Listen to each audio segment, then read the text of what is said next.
अस्सलामुअलैकुम to all of you. तो साथियों, कैसे आप सब लोग। आज की जो हमारी क्लास रहेगी एआरओ श्रीनगर की क्लास रहेगी। यहाँ पे आज हम कुछ इंपॉर्टेंट क्वेश्चंस देखेंगे एआरओ श्रीनगर की। तो आप में से जिनका भी एग्जाम होने वाला है उन सबसे मैं कहना चाहूंगा कि आज आपको अपना टारगेट कंप्लीट करना है। ये जो क्वेश्चन पेपर है बिल्कुल बेसिक पेपर है, बिल्कुल बिल्कुल बेसिक है। इसमें जो क्वेश्चंस पूछे गए हैं बिल्कुल बेसिक क्वेश्चन है। इसमें जो क्वेश्चन इंक्लूड है सारे के सारे बेसिक क्वेश्चन है। आपको ये सारे के सारे आने चाहिए।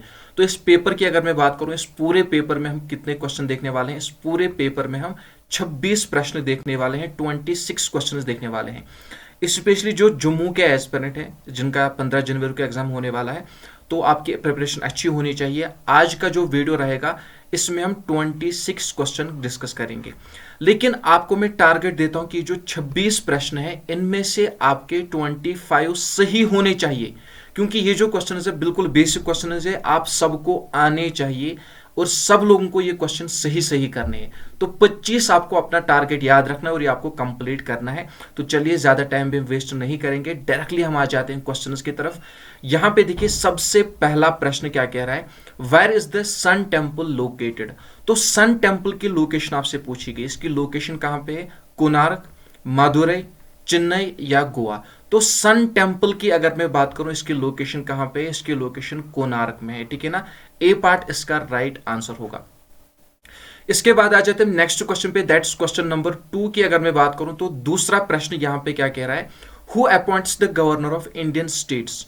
तो जो गवर्नर होता है इंडियन स्टेट्स का, या स्टेट्स का जो गवर्नर होता है, या इस तरह से आप कह सकते हो, इसे किसके द्वारा अपॉइंट किया जाता है?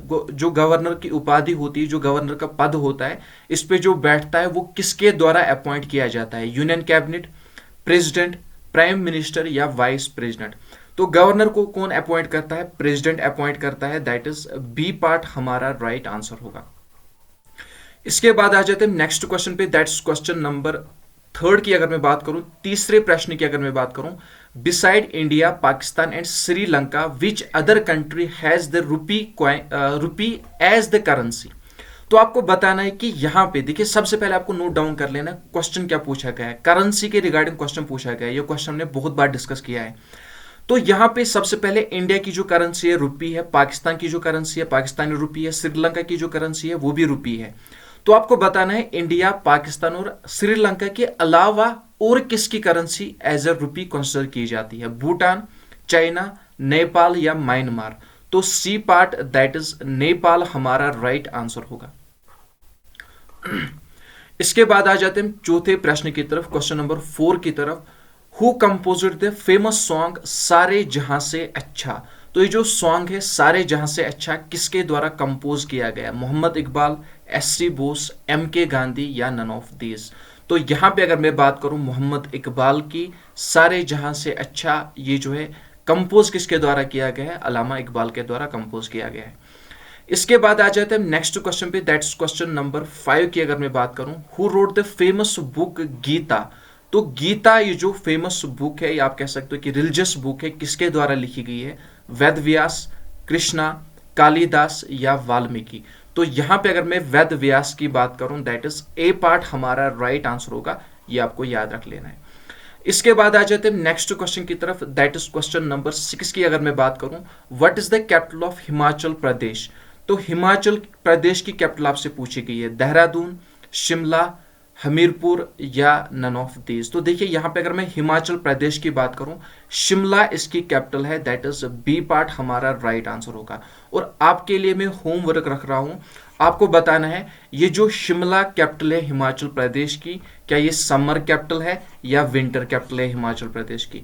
और अगर समर कैपिटल है तो विंटर कैपिटल कौन सी है, और अगर विंटर कैपिटल है तो समर कैपिटल कौन सी है? इन शॉर्ट आपके लिए होमवर्क क्या है, आपको मुझे बताना है हिमाचल प्रदेश की जो कैपिटल शिमला है, ये आपने याद रख लिया, लेकिन आपको ये बताना है कि हिमाचल प्रदेश की विंटर कैपिटल कौन सी है और समर कैपिटल कौन सी है। जिस तरह से जम्मू एंड कश्मीर की विंटर कैपिटल और समर कैपिटल, ठीक है ना, विंटर कैपिटल कौन सी है? जम्मू है, और समर कैपिटल कौन सी है? श्रीनगर है।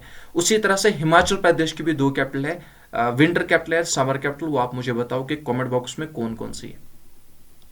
इसके बाद आ जाते हैं नेक्स्ट क्वेश्चन की तरफ, दैट इज क्वेश्चन नंबर 7 की अगर मैं बात करूं, 7वें प्रश्न पे अगर मैं आऊं, यहां पे आप देख सकते हो हमारा 7वां प्रश्न क्या कह रहा है, who said Swaraj is my birth right.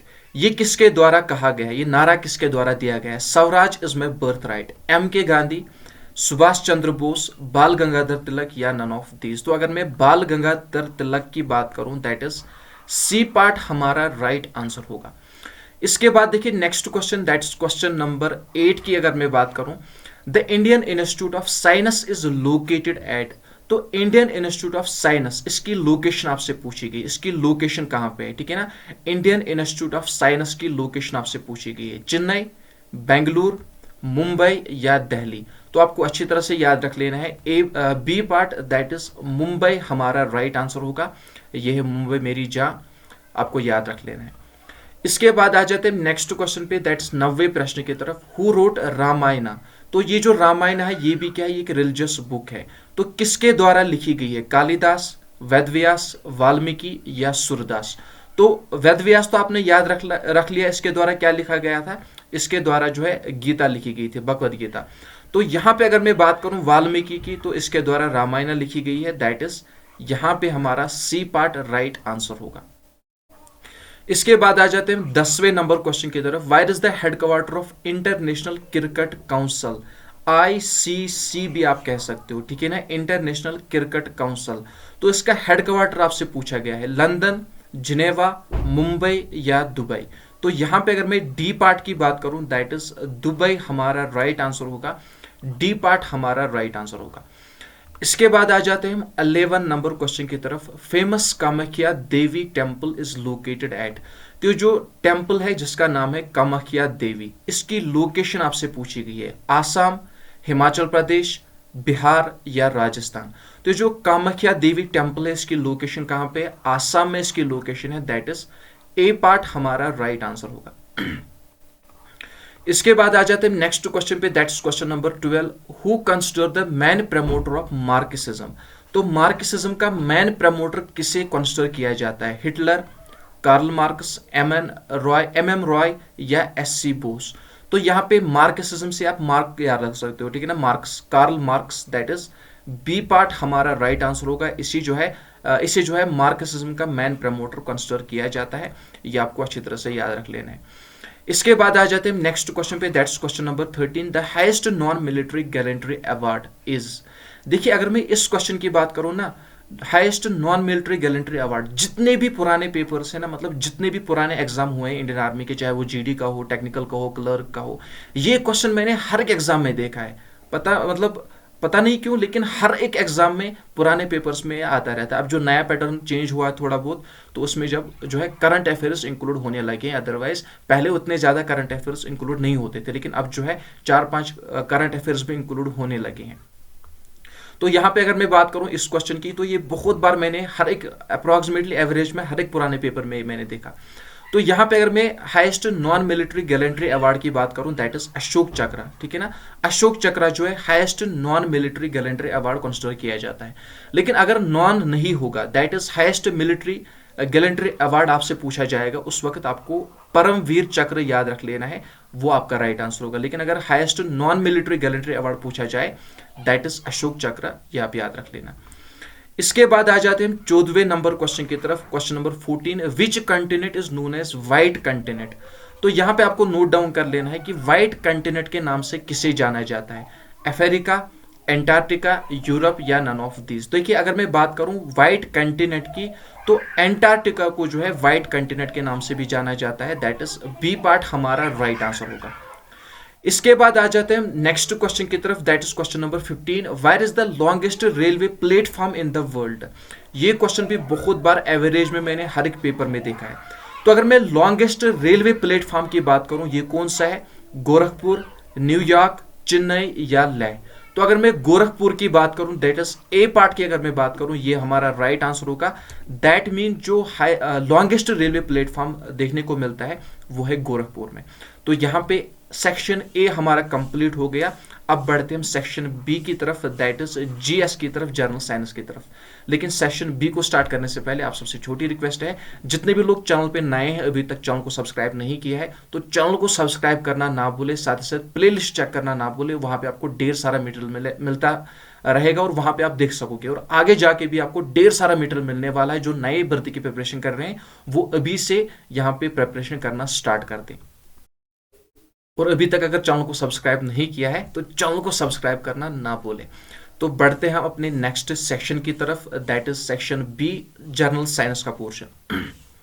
तो यहां पे देखिए सबसे पहला प्रश्न कौन सा पूछा गया है सेक्शन बी में, या आप कह सकते हो कि 16वां प्रश्न क्या है, BCG vaccination is used for the prevention of.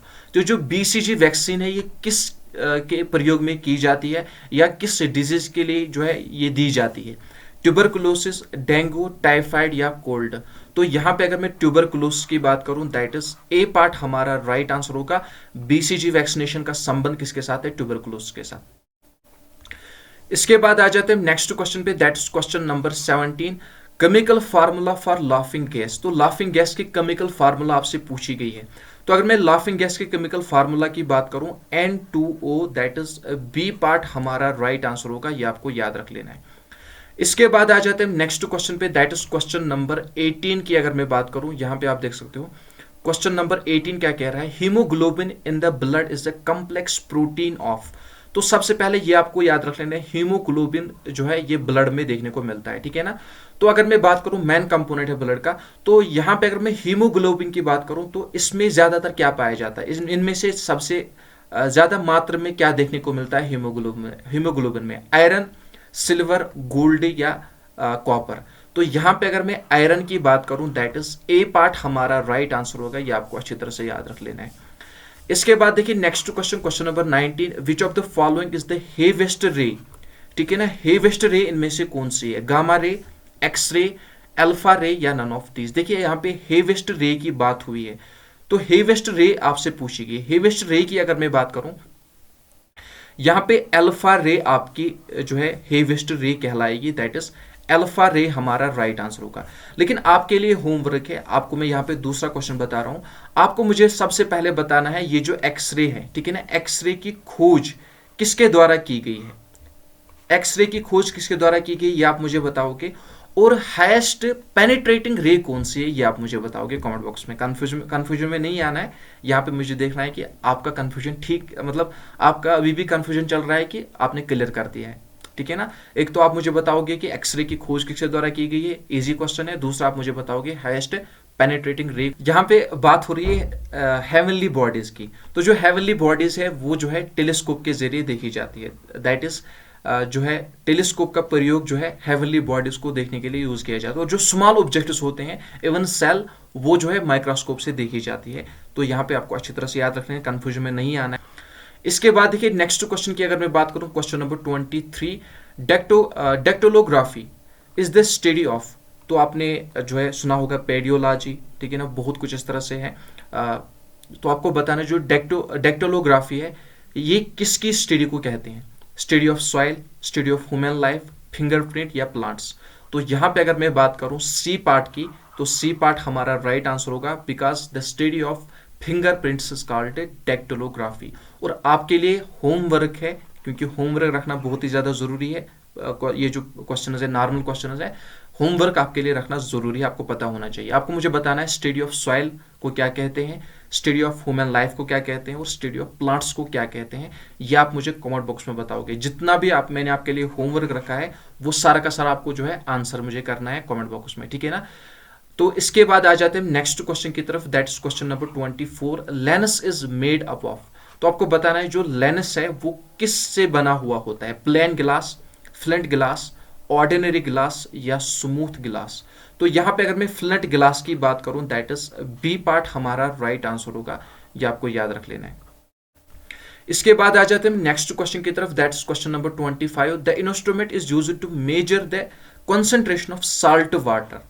तो साल्ट वाटर की कंसंट्रेशन को मेजर करने के लिए इनमें से किस इंस्ट्रूमेंट का प्रयोग किया जाता है, सेलेनोमीटर, अल्टीमीटर, लैक्टोमीटर या विंडोमीटर, ठीक है ना। तो यहां पे अगर मैं सेलेनोमीटर की बात करूं, दैट इज ए पार्ट हमारा राइट आंसर होगा। सेलेनोमीटर जो है किस लिए यूज किया जाता है, to measure the concentration of salt. और मिल्क की प्योरिटी नापने के लिए लैक्टोमीटर का प्रयोग किया जाता है। और अल्टीमीटर का प्रयोग क्यों किया जाता है ये आप मुझे बताओगे कमेंट बॉक्स में, ठीक है ना। इसके बाद आ जाते हैं नेक्स्ट क्वेश्चन की तरफ, और हमारा आखिरी क्वेश्चन है question number 26। Green colour pigment present in the leaves is called. तो आपको पता नहीं, जो लीव्स में जो ग्रीन कलर का पिगमेंट देखने को मिलता है, आपने जो जब जर्नल साइंस आपने पढ़ा होगा, जीएस का पोर्शन आपने पढ़ा होगा, तो वहां पे आपने फोटोसिंथेसिस के बारे में पढ़ा होगा। तो जब आपने फोटोसिंथेसिस पढ़ा होगा तो सीधी सी बात है, आपने लीव्स के बारे में पढ़ा होगा। वहां पे आपने ये भी पढ़ा होगा कि पिगमेंट जो प्रेजेंट होता है ग्रीन कलर का, वो जो लीव्स में होता है, ठीक है ना, उसे क्या कहते हैं। तो क्लोरोफिल, आयरन, सेल या वाटर। तो यहां पे अगर मैं बात करूं क्लोरोफिल की, दैट इज ए पार्ट हमारा राइट आंसर होगा। दरअसल जो लीवर्स में जो सेल्स होते हैं ना, सेल्स में जो क्लोरोफिल पाया जाता है, आपको याद रख लेना है अच्छी तरह से। तो ये था आज का मतलब आज के हमारे क्वेश्चन, आज की हमारी सीरीज। उम्मीद करता हूँ कि आपको वीडियो पसंद आया होगा। वीडियो अगर पसंद आए, वीडियो को लाइक शेयर जरूर कर देना है। चैनल पे जितने भी लोग नए हैं, चैनल को सब्सक्राइब करना ना भूले। और हाँ, यहाँ पे आपको याद रखना है, जो प्लेलिस्ट वगैरह है उसे चेक करना ना भूले, वहाँ पे आपको और बहुत कुछ मिलने वाला है। जिनका 15 जनवरी को एग्जाम होने वाला है, तो आपकी किस्मत में कम ही मटेरियल था, ठीक है ना, लेकिन जो नए होंगे उनको बहुत कुछ मिलने वाला है। लेकिन फिर भी मैं कहना चाहूँगा कि यहाँ पे जो हमारा कल का पेपर रहेगा, इसमें हम जो है क्लर्क का पेपर डिस्कस करेंगे। यहाँ पे कुछ क्वेश्चन हम डिस्कस करेंगे, तो बेफिक्र रहें। यहाँ पे अब बहुत कुछ हम देखने वाले हैं, बहुत कुछ करने वाले हैं, ठीक है ना। तो जो नए हैं, स्टे कनेक्टेड, चैनल को सब्सक्राइब करके रखिए। और जो पुराने हैं उनसे मैं कहना चाहूँगा, जो टेस्ट सीरीज लॉन्च हुई है उसको ज्वाइन करना ना भूले। केवल 29 रुपीज़ में आपको टेस्ट सीरीज देखने को मिल रही है, उसे ज्वाइन करें। वहाँ पे आप जो है रिवीजन ले सकते हो। बहुत सारे क्वेश्चंस जो है वहाँ पे करवाए गए हैं, 2000 MCQ करवाए गए हैं जस्ट ₹29 में। तो आप अपना रिवीजन वहाँ पे ले सकते हो अच्छी तरह से, क्योंकि इस वक्त आपके पास समय नहीं है, आप नोट करने बैठो, वो करो ये करो। तो फिलहाल टेस्ट सीरीज ज्वाइन कर लो। और जो नए हैं, जिनका एग्जाम मतलब जो नए भर्ती की प्रिपरेशन कर रहे हैं, वो उस टेस्ट सीरीज को ज्वाइन ना करें। वो जो है 14 तारीख को क्लोज होने वाली है, तो इसलिए 15 तारीख का जिनका एग्जाम होने वाला है, वही इस टेस्ट सीरीज को ज्वाइन करें। 29 रुपीज़ में आपको देखने को मिल रही है। और जिनको पता नहीं है कहाँ से टेस्ट सीरीज ज्वाइन करनी है, तो वो बने रहें वीडियो में, मैं आपको बताने वाला हूँ कि किस तरह से जो है आप उस टेस्ट सीरीज को ज्वाइन कर सकते हो। और यहाँ पे इंशाल्लाह कल के वीडियो में हम जो है ये वाले क्वेश्चन यहाँ पे हम डिस्कस करेंगे, ठीक है ना। और हाँ देखिए, यहाँ पे जो एस्पिरेंट्स है वो डिमांड कर रहे हैं पीडीएफ की। तो यहाँ पे अगर मैं बात करूँ, जो पीडीएफ मेरी तरफ से बनाई गई थी उसे क्लोज कर दिया गया है, क्योंकि वो जो है केवल और केवल मैंने किन के लिए बनाई थी, 15 जनवरी वाले जो हैं जिनका एग्जाम है उनके लिए बनाई थी। उसमें जो है मतलब पूरा का पूरा मटेरियल जो है ज़्यादातर रिलेवेंट नहीं था, पूरा का पूरा, थोड़ा बहुत था। थोड़ा बहुत क्या मतलब 60-70% रिलेवेंट था, लेकिन वो पूरा मटेरियल नहीं हो पाया। जितना मेरे पास मटेरियल है, जितना मैं बनाना चाहता हूँ, वो पूरा नहीं हो पाया। यहाँ पे बुक पे काम चल रहा है, हिंदी इंग्लिश मीडियम दोनों अवेलेबल करवा दिए जाएंगे, लेकिन वो नए जो होंगे उनको करवा दिए जाएंगे।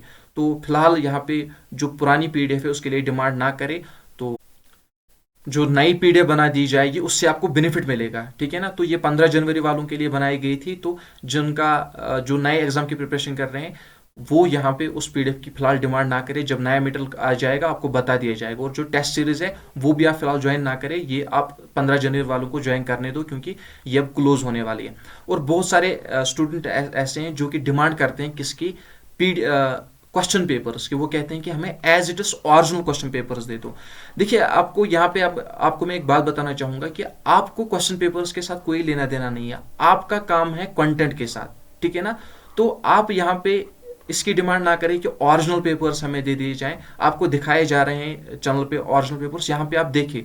और कंटेंट आपको इंशाल्लाह पीडीएफ फॉर्मेट में प्रोवाइड करवाया जाएगा, आप टेंशन ना ले। टेस्ट सीरीज वगैरह ज्वाइन करवा दी जाएगी आपको, वो आप चिंता ना करें। लेकिन ये जो ओरिजिनल पेपर्स है, ये आपके किसी के काम नहीं है। आप देख रहे हो चैनल पे, आप देखो, ठीक है ना। फजूल में अपने पैसे बर्बाद ना करो, हमें ओरिजिनल पेपर दे दो, हम कुछ भी करने के लिए तैयार है।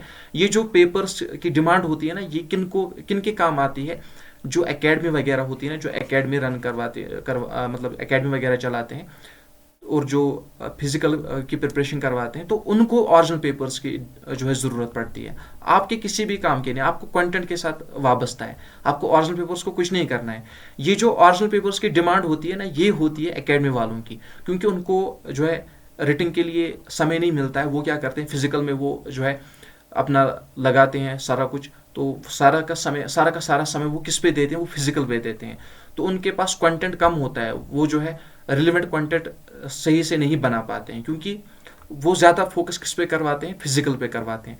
तो वो जब ओरिजिनल पेपर्स की डिमांड करते हैं तो उनके काम आते हैं ओरिजिनल पेपर्स, ठीक है ना। तो स्टूडेंट्स के किसी भी काम की नहीं है ओरिजिनल पेपर्स। आपको किसके साथ वाबस्ता है, आपको मटेरियल के साथ वाबस्ता है, कंटेंट्स के साथ वाबस्ता है। ओरिजिनल पेपर्स किन के काम आते हैं, एकेडमी वालों के काम आते हैं। तो इसीलिए आपके लिए बेहतर रहेगा कि आप जो है कंटेंट पे फोकस करो, बस ओरिजिनल पेपर्स की तरफ आप ज़्यादा ना जाओ। और हाँ, जिनको टेस्ट सीरीज ज्वाइन करनी है तो आपकी स्क्रीन पर वीडियो शो हो रहा होगा, इस पर क्लिक करके पूरी प्रोसेस आप जान लीजिए कि किस तरह से आप टेस्ट सीरीज ज्वाइन कर सकते हो। मिलते हैं नेक्स्ट वीडियो में, तब तक के लिए अपना ख्याल रखना, दुआ में याद रखना। अल्लाह हाफिज़, अस्सलाम वालेकुम वरहमतुल्लाहि वबरकातुहू।